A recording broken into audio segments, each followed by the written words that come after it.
We've added in these headlines, and I think these are better. These are more likely to get a conversion, but sometimes they still not going to make sense, right? Because if we get ones like this, generate more conversions, average 30% improvement, those are definitely benefits that people are looking for with Google Ads services. But again, we kind of run into the same issue as with the automatic generated versions, where they're like, is this for Google Ads or like what? So what you can do is, because we've got Google Ads Agency as one of our headlines, is we can pin this. So if I click on this little pin icon, and we can say to Google, look, out of the 2 or 3 headlines they use, and Google will use 2 or 3 headlines, and you can see they're sort of auto-generating them, and what they'll do is they'll test the various combinations and see which works best. We can say to Google, look, you can choose 2 or 3 out of the ones that we've got here, and we've added in 4, but we could add in up to 15, but I always want you to include this one in here. So we could say, I always want you to include Google Ads Agency, and then we can choose, look, I'm happy for you to include it wherever you think is best, position 1, position 2, position 3, or I always want it in position 1, always want it in position 2, always want it in position 3.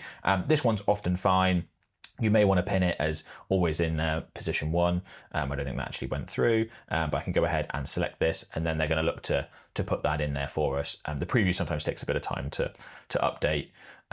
Or if you really wanted to, and you were like, no, I actually want to make sure this makes sense, we could be like, nope, just pin it in position 1. So we always want it to start with Google Ads Agency, and then you can choose from these various other options for headline combos.